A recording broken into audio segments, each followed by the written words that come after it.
All right, so why don't we just start the show? I don't see anybody joined, but let's go over one of our use cases that we get requested fairly often with SurveyMonkey. Here is we have a lot of people requesting how to send out a customer satisfaction survey using Salesforce and having it sent out and tied back to a contact. So I have a CSAT survey here, and it's really, really simple. Just 4 questions and a text field. So the way this is going to be set up to send out is via Salesforce. So I have a web link here. Um, so this is the web link that I'll be using, and I'm going to use Salesforce to automatically send out um, this uh, survey. So let's go ahead and go into setup, and I'm going to create a new email, and I'm going to say my templates, and I have a CSAT survey monkey template that I've created already. And you'll see that my collector ID here is exactly the same, Y85VL32 and Y85VL32. And at the end here, I've added a little extra thing called an annotation. And it's question mark C equals contact ID. What that will do is automatically answer the custom data field inside of SurveyMonkey.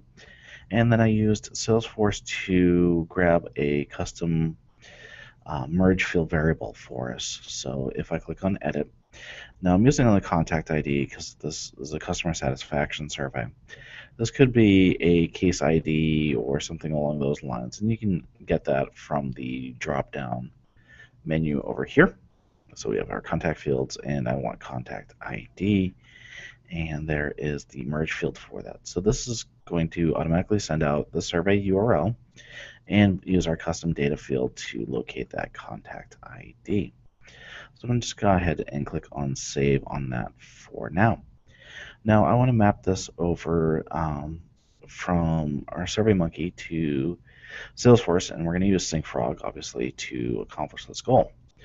So I'm going to see if I have,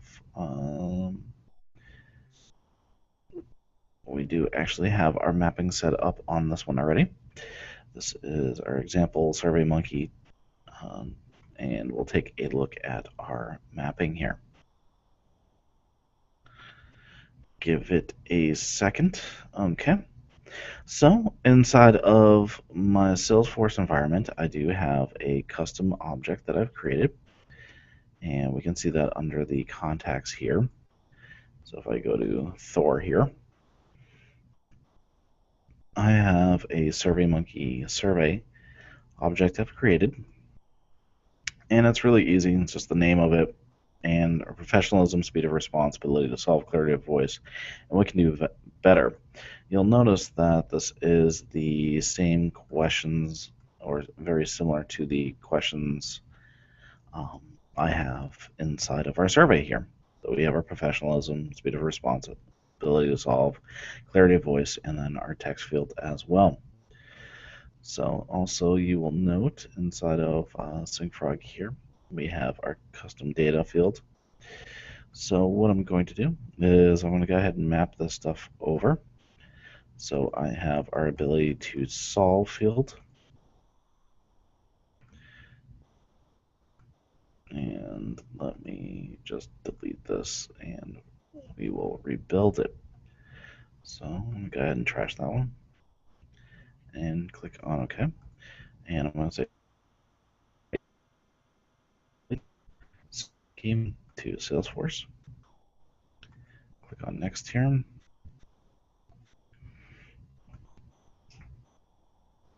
And that's our CSAT survey. And it's going to be our web link. We could use all collectors if we're using, multiple different ways for us to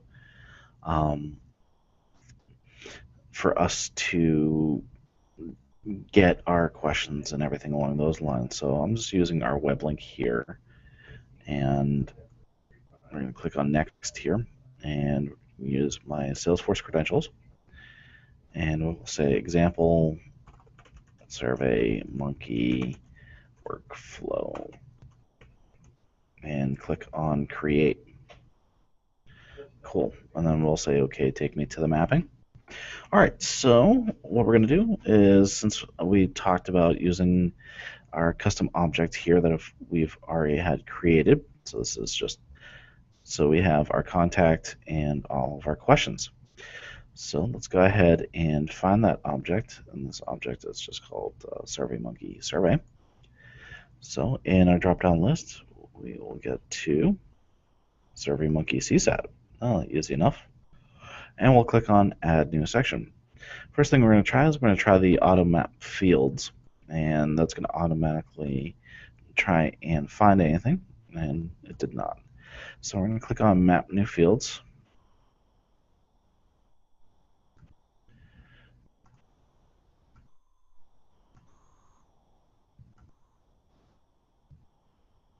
Okay.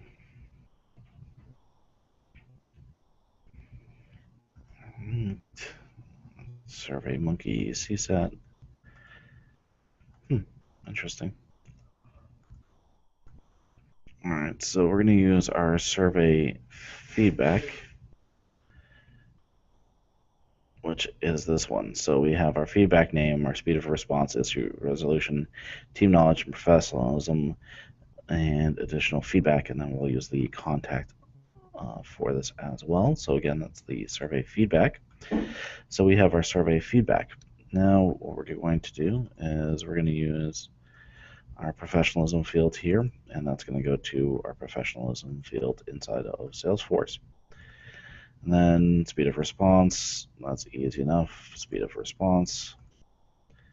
Then we have ability to solve, and I believe that is knowledge on this object.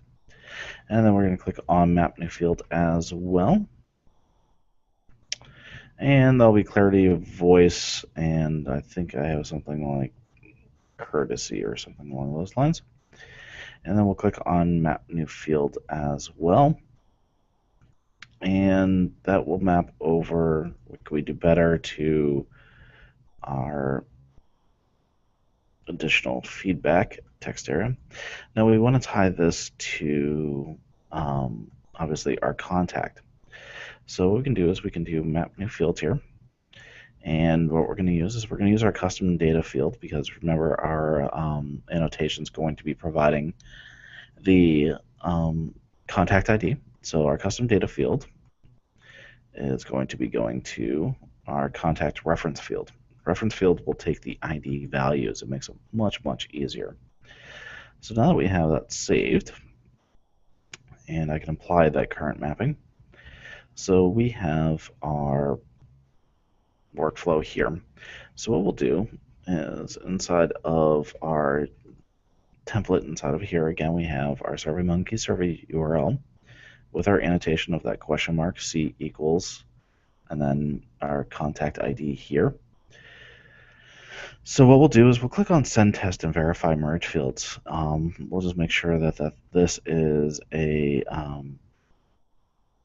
valid, it actually can work and everything along those lines. So I'm just going to send it to myself and click on OK.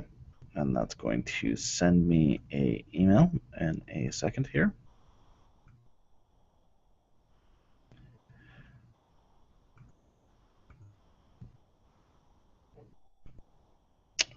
So while we're getting ready for that, I believe I do have some historical data that we can synchronize over using that custom data field.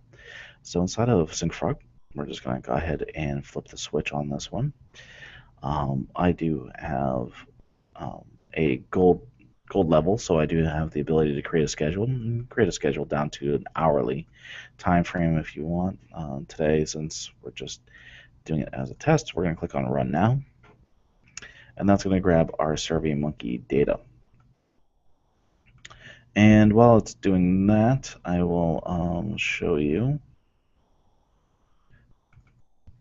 the email that I got. So here we have our SurveyMonkey survey URL. And you can see that our question mark C equals, and there is our contact ID, 003 and such and such. So now that we have that as well, we can go back and we have 0 records processed on this one. Now if I go ahead and take the survey, so I'm doing the survey in another tab because, well, I'm pretty sure you don't need to see me taking a survey. This could be more exciting. And we can click on done on that. So I've taken the survey and I've gotten a nice little SurveyMonkey reminder in a second.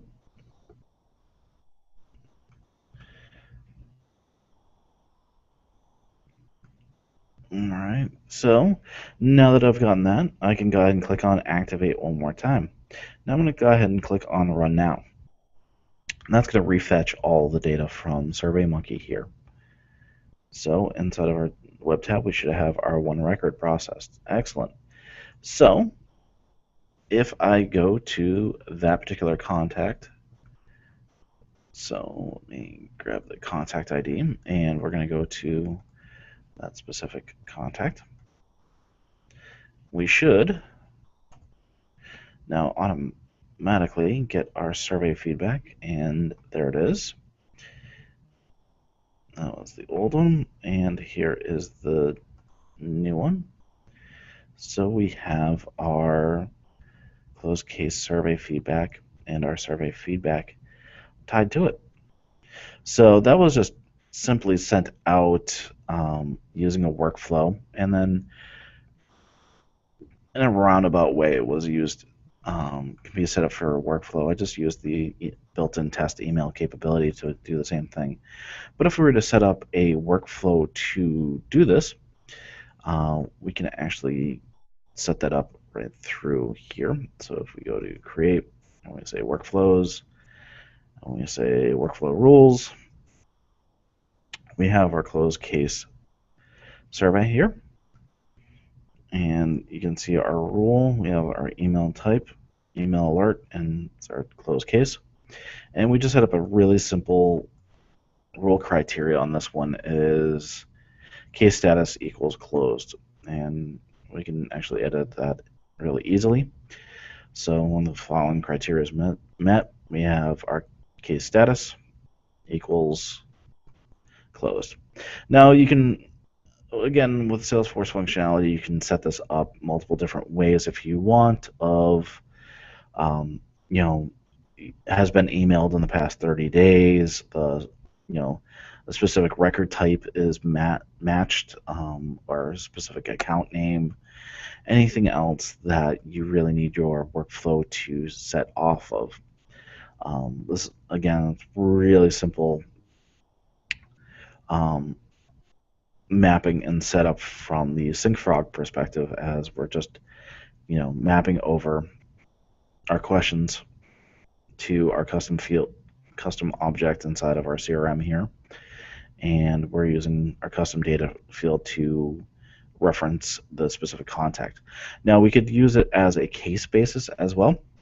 So this would be our feedback on a specific case, and that would be case by case basis. I use contact just so you know what individual information they have. Now you can also use SurveyMonkey's built-in email capability as well to send this out. So if you were to collect responses and then use your email invitation, you could set that up as well for the recipients. So you could use the ability for adding their email address, comma, their first name, their last name, and a custom data field. Syncfrog, we can actually grab all that information as well. That's right there, respondent email, first name, last name, and then again we use our custom data field, which would be our last column that we have inside of here. So that's really just quick use case of getting data from SurveyMonkey to Salesforce and vice versa um, for any of that stuff. Now, if you did want to set this up and everything along those lines, we do have a help article and a video showing the exact same thing, SurveyMonkey and Salesforce workflow video. Um, and also how to use the pre-populating uh, merge field variable and custom data field.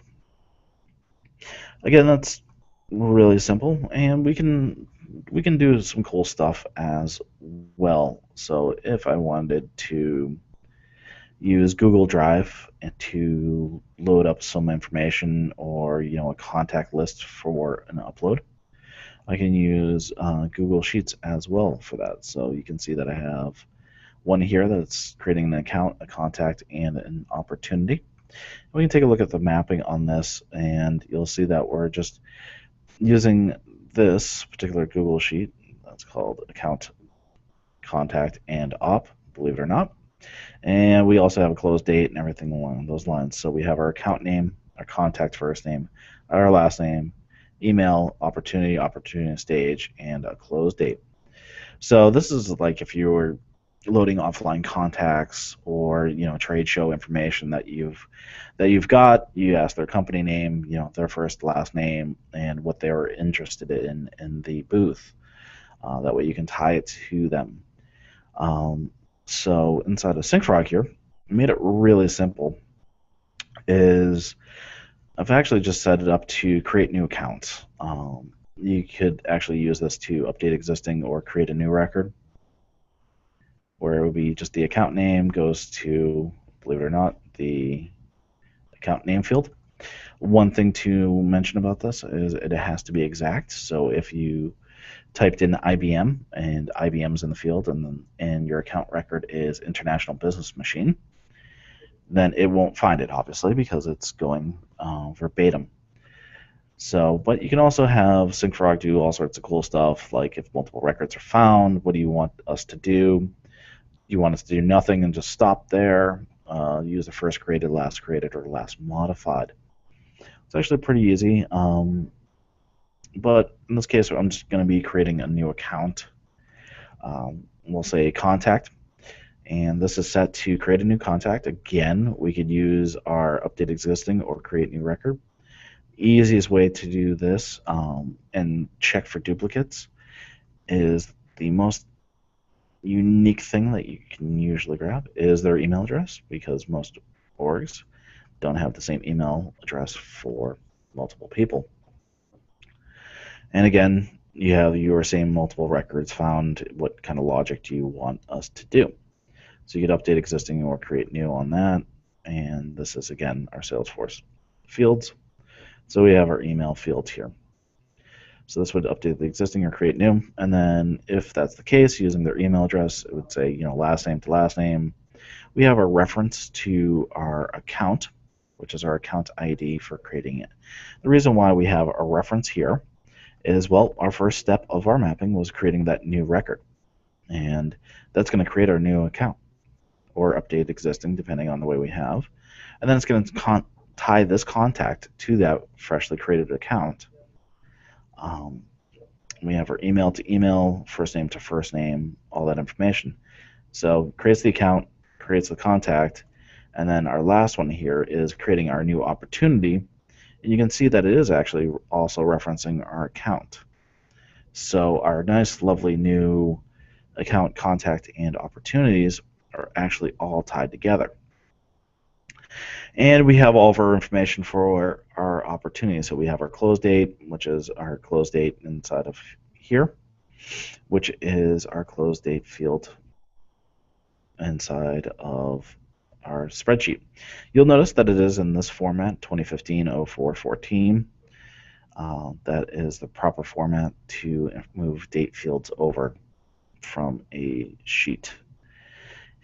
So we have our name going to our name field, our stage going to our stage. So you can see also, again, inside of our, here we have our op stage, and these are both prospecting.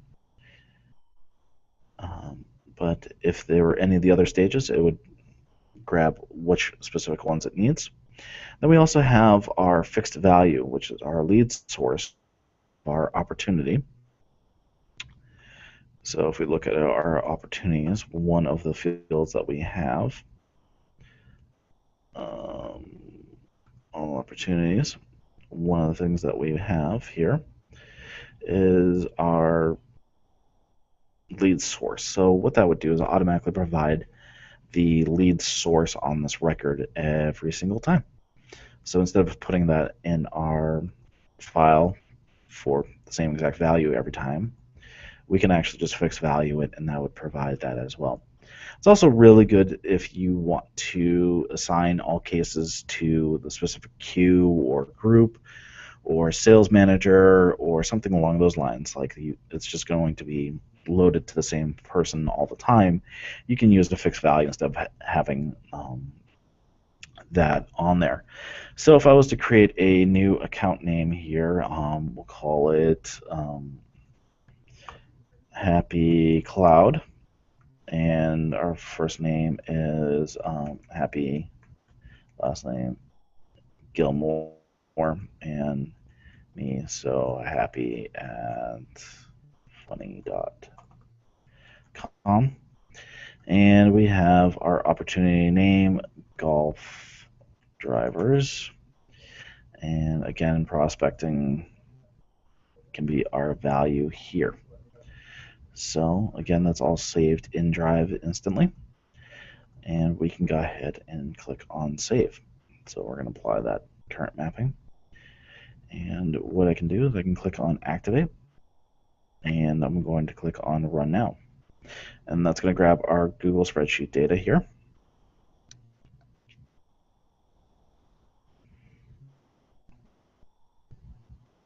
And this can take a minute or two depending on how busy the Google is.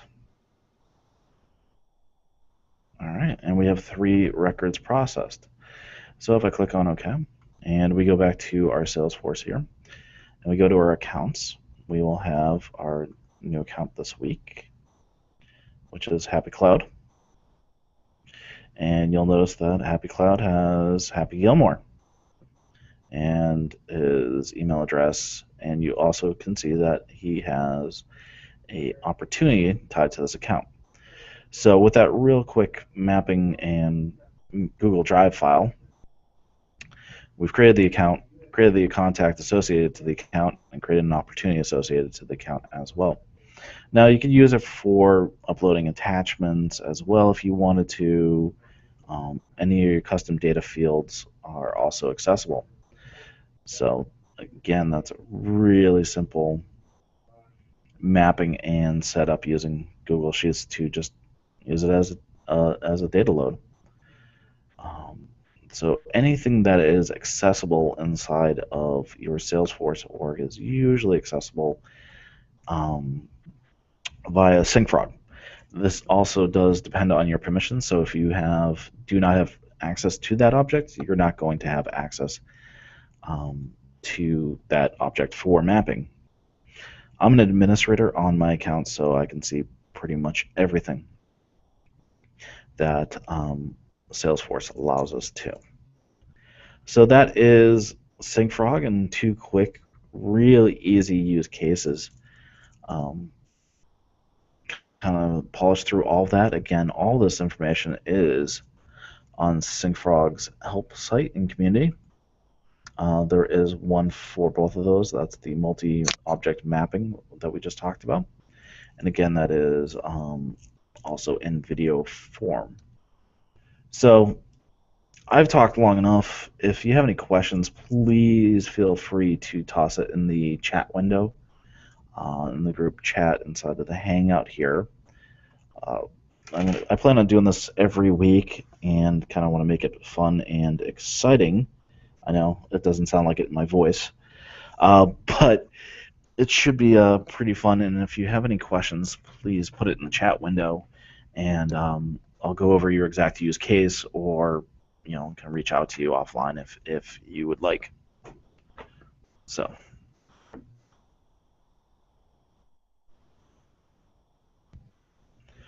give a few minutes on this, and then I'm going to call it a session.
All right. Thank you very much for watching, and have a great day.